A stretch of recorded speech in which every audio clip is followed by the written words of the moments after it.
Assalamualaikum warahmatullahi wabarakatuh. Assalamualaikum. Majelis Seni dan Tradisi Besti Cirebon kali ini kembali akan menghadirkan ulasan tentang toponimi dari beberapa wilayah di kota Cirebon. Saat ini saya Agus Gemblung bersama dengan Mas Parihin dan Kang Didise akan mengulas tentang wilayah benteng atau jalan benteng. Nah, bagaimana itu kisahnya di jalan benteng tersebut? Mangga, Mas Farihin, Ya. ada yang bisa diungkapkan tentang benteng ini? Oke, sangat menarik tentang tema kita sekarang tentang benteng ya, jalan benteng. Ya. Nah, jalan benteng kan terletak di sekitaran BAT di situ. Betul. Nah, setiap wilayah, setiap tempat, penamaan-penamaan itu selalu berhubungan dengan peristiwa masa lalu. Artinya ada cerita di balik nama. Yang sebelumnya saya sebutkan terkait dengan nama tempat berhubungan dengan nama pohon, nama tokoh, nama peristiwa, atau nama pekerjaan di suatu tempat yang menjadi pekerjaan pada umumnya di situ. Ya. Atau ada sebuah monumen, atau bisa jadi ada sebuah tempat, ada petilasan, ada bangunan yang kemudian menjadi rujukan di mana tempat itu atau jalan tersebut diambil dari nama tempat tersebut. Ya. Maka dari itu munculnya jalan benteng itu berhubungan dengan benteng yang dibangun oleh VOC atau yang disebut dengan The Best Kremi. Itu sekitar tahun 1686 VOC membangun benteng itu. Dan ketika VOC menancapkan kukunya di Cirebon 1681, 5 tahun setelah perjanjian Cirebon dengan VOC itu, kemudian VOC membangun benteng. Nah, benteng itu difungsikan untuk melindungi kepentingan VOC di Cirebon. Karena Cirebon pada waktu itu setelah muncul Kanoman dan Kasepuan dan Pakumbwati terbelah menjadi dua, sultannya ya, ada Sultan Sepuh dan ada Sultan Anom, VOC intervensi membuat perjanjian pada 7 Januari 1681, lalu kemudian membangun benteng untuk membangun kepentingannya di situ. Karena di jalan benteng itu sangat dekat sekali dengan pelabuhan. Betul. Dengan pelabuhan, dan pelabuhan di era VOC Cirebon itu dikenal dengan pelabuhan Tanjung Emas karena komoditinya paling nomor 1 di antara pelabuhan-pelabuhan yang lain. Jadi Tanjung Emas di Cirebon, Tanjung Priok di Jakarta, Tanjung Perak di Surabaya. Nah, keberadaan benteng yang sekarang jadi jalan benteng itu berhubungan erat dengan benteng yang dibangun oleh VOC pada waktu itu. Sehingga setelah benteng itu runtuh, dihancurkan oleh para pahlawan-pahlawan di era itu, misalnya ada Bagus Rangin, ada Pangeran Raja Kanoman, ada Safiuddin Matangaji dan yang lain-lain. Setelah benteng itu rubuh, namanya diabadikan jadi sebuah jalan supaya memberitahu bahwa dulu di situ pernah ada benteng yang dibangun oleh VOC untuk melindungi kepentingannya.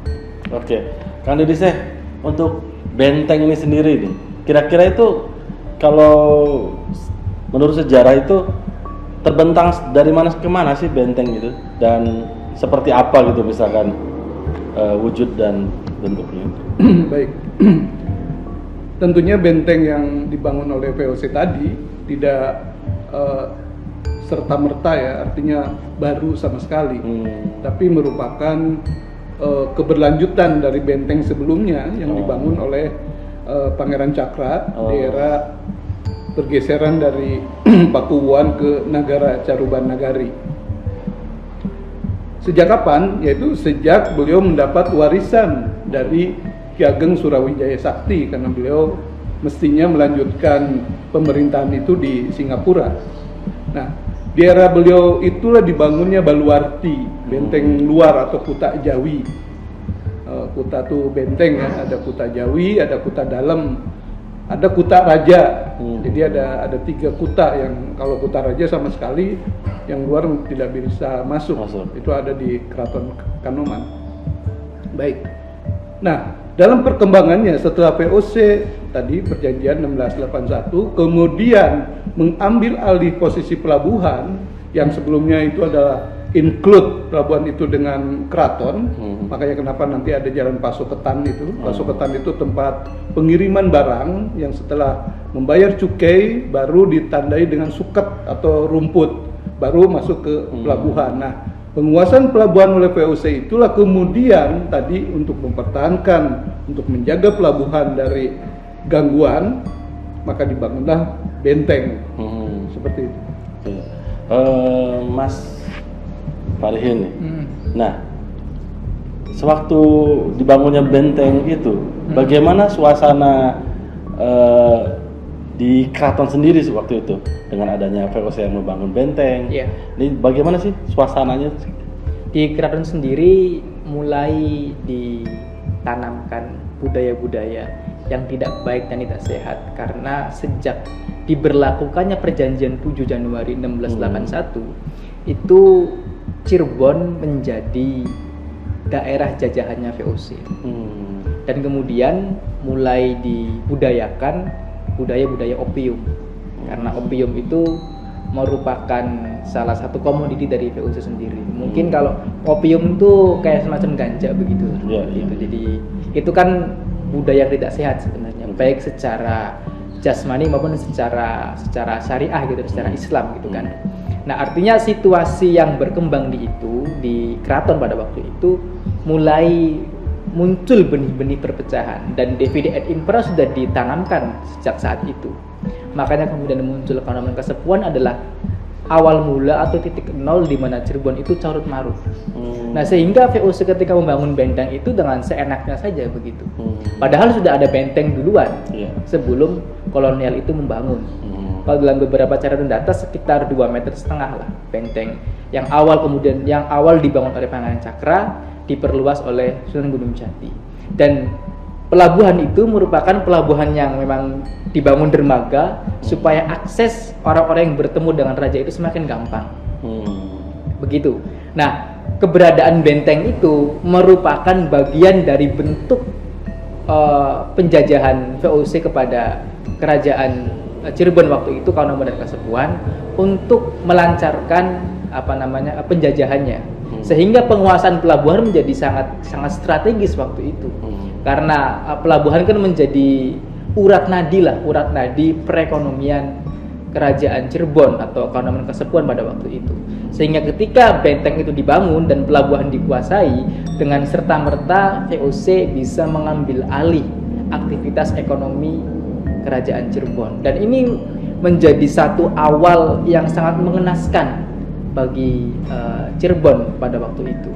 Nah, sehingga penamaan Jalan Benteng ini sebenarnya kan mengingatkan kita kepada peristiwa di era dulu, bahwa di sini pernah ada benteng yang dibangun oleh VOC dan sebelum dibangun oleh Pangeran Cakra dan Sunan Gunung Jati, yang menandai adanya pagar ataupun kuta begitulah yang memagari keraton dan menjembatani antara keraton dengan pelabuhan. Kira-kira begitu. Oke, Kang Deddy Set, sebetulnya apa sih yang dijanjikan oleh VOC kepada pihak keraton pada masa itu sehingga VOC dalam tanda kutip bisa dengan mudah gitu membangun benteng dan sebagainya? Baik. Monopoli perdagangan itu yang menjadi salah satu misi dari VOC. Dengan monopoli itu akhirnya kekuasaan negara saat itu yang dikuasain oleh pribumi akhirnya terputus, dan semenjak itu pula lah kemudian kesultanan ya kemudian semakin melemah. Di mana di era itu misalkan Sultan digaji dengan gulden, dengan tanah. Makanya muncullah era feudalism. Dari kata feudum itu tuan tanah. Jadi punya tanah di A, di B gitu loh. Sementara kekuasaan politik tidak ada. Ini semakin menjauh dengan rakyat. Semakin menjauh. Sampai hari ini seperti itu. Jadi apa yang dijanjikan ya tidak ada yang dijanjikan kecuali kehancuran. Intinya itu. Gitu. Baiklah, sahabat Nusantara, sekelumit tentang kisah atau sejarah dari wilayah Benteng atau Jalan Benteng yang bisa kita menjadi mendapatkan ikhtibar dari sejarah-sejarah masa lalu. Terima kasih. Jangan lupa subscribe di channel Mesti Cirebon, tekan tombol lonceng dan silahkan komen. Assalamualaikum warahmatullahi wabarakatuh.